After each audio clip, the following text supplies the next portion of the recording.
All right, we got some more story about bad cops right here. We got one right here called SWAT team shoots a black man sleeping on couch. Yeah, SWAT team shot an innocent black man sleeping on couch. Let's get to it. Virginia State Police. This is their special response team. They are now facing scrutiny after some of its members shot an unarmed black man sleeping on a couch while serving an arrest warrant. Troopers shot 22-year-old Darius Lester on March 10th in Big Sandy, West Virginia. However, according to Lester's attorney, John Bryan, law enforcement's account of what happened is contradicting the actual evidence from the crime scene. I'm going to give you the background. The shooting happened around 5:45 a.m.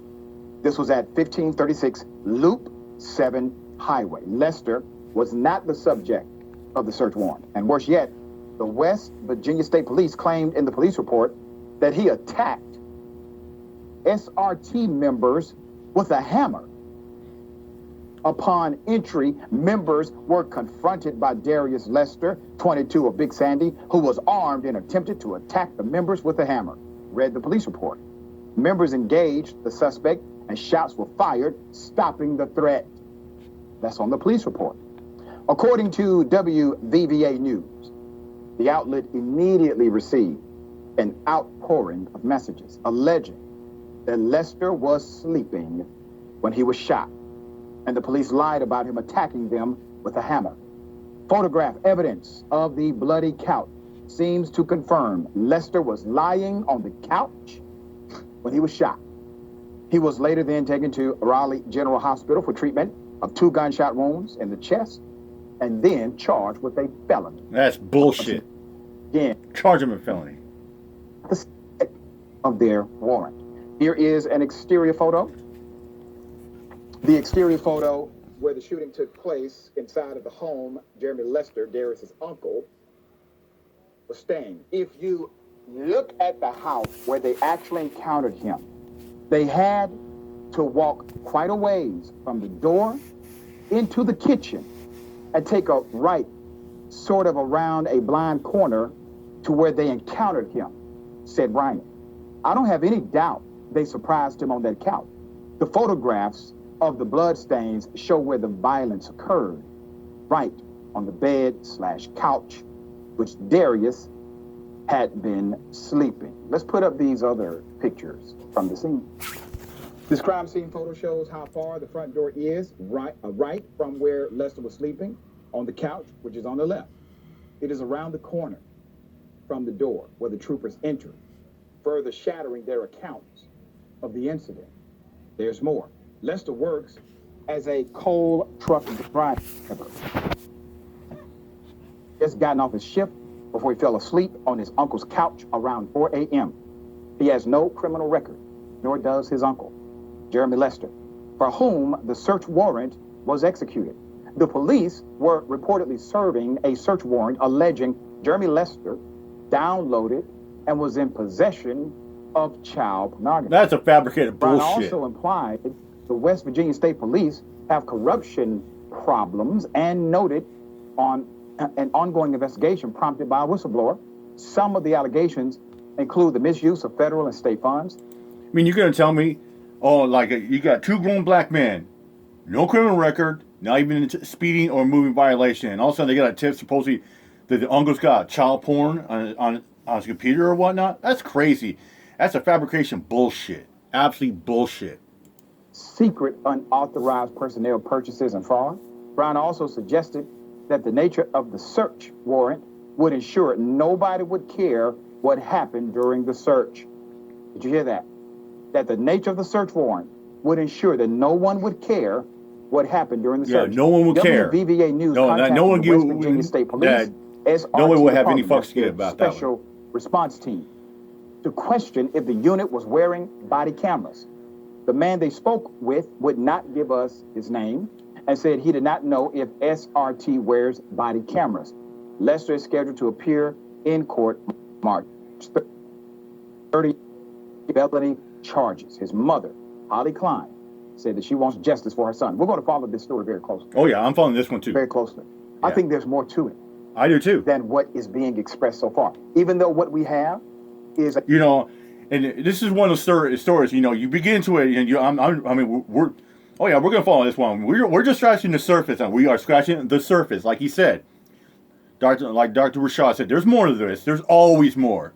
When you probe deeper, when you start looking for the facts and the evidence like that, shit's gonna come to light. I think that child porn and the extent of that's bullshit. And like they said, they didn't care about what goes on in that rape. There's more to it. We're just scratching the surface on this one. a lot, and naturally, all of the actual evidence contradicts the police report. Yes. We see that clearly. Forensics says different than the police report.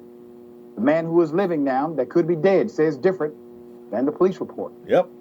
What if? Now, this is circumstantial. And here's the thing too. Police reports are always gonna say one thing, or like a lot of times, you get cops say they got body cams, but a lot of times they malfunction or they edit it out, and you have to get a FOIA request to get the body cam footage like that. That's why a lot of people say we film the police out there, because cameras don't lie, video evidence don't lie. Police can say one thing, other person can say the otherwise like that. See, and that's what the cops do, ladies and gentlemen. That's exactly what they do. They'll say something like that just to make them look good, save face, make rank or something like that.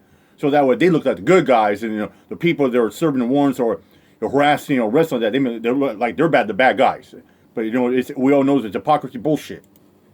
What if they already made up in their mind what they were going to do when they went inside of that home? What if they believed that the young man they shot was the person who was the target of the investigation? That means they went in with premeditated murder, malice on their mind. Exactly. That's what it means. And they knew, they didn't give shit if it's the guy or not. They were going in with blood on the mind. Premeditated murder. They knew. Execution style. They're going to go play judge during execution, welfare swoop. I mean, even if someone's guilty, you should be able to go, face a judge. It's called due process in the United States. No person should ever have to go see the maker because facts got wrong, or you got corrupt cops out there who's going to commit murder out there, premeditated, and think they could get away with it because they got qualified immunity. Now, we're at a place in policing, ladies and gentlemen. We can no longer act as if we are naive to the reality that some cops will operate this way. We just can't turn a blind eye or walk away thinking, oh, yeah, it is what it is. We are no longer innocent. No, we are not. And this is why we call them bad cops out there. This is why people film the police out there. It's to hold accountability, and it's called transparency out there. Saying bad policing is no more. It's going to be a thing in the past. And it's in the state of day and in this culture, that is the thing, how police act like it. It's called policing America. It's the pussification of America, ladies and gentlemen. We know exactly what they're capable of. We know exactly what they have already done in this country. East Cleveland Police, 1/3 of their entire police force indicted. Oh, yes, and we're going to do that. That's the next story we're going to do that. A member of their city council was, well, we don't have enough police officers on the street. You know what's so funny was, then you got that guy, Tim Pool. I did a video about that a couple days ago. Tim Pool was talking about, oh, we need more money. We need more money for more police officers. No, when you're doing that, when you're trying to get more money for police officers out there, you're just creating more tyranny, more outrageous, bad behavior. That's what you're creating. Or to have 20 good cops than 1,000 bad ones. Yes. What you're dealing with is a systemic issue where systematically items are not connected. These police departments are not connected, but the cultures are. The culture is connected. All right, Rick, thoughts here. So something that I've seen that I think is a positive, although we are nowhere near the finish line, is we're just when scratching the different surface on outlets will report on situations such as these, and they will print the police statement without what they are alleging or corrections on said allegations. That's something that I would obviously like to see changed, because when researching a lot of these stories, They will print the police statement, but they won't state what was inaccurate about it or how it was blasphemous.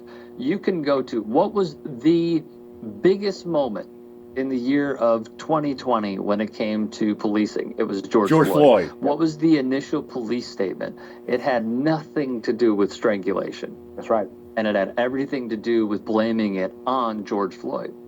So what I question is, where is the body cam? The police are so... Yeah.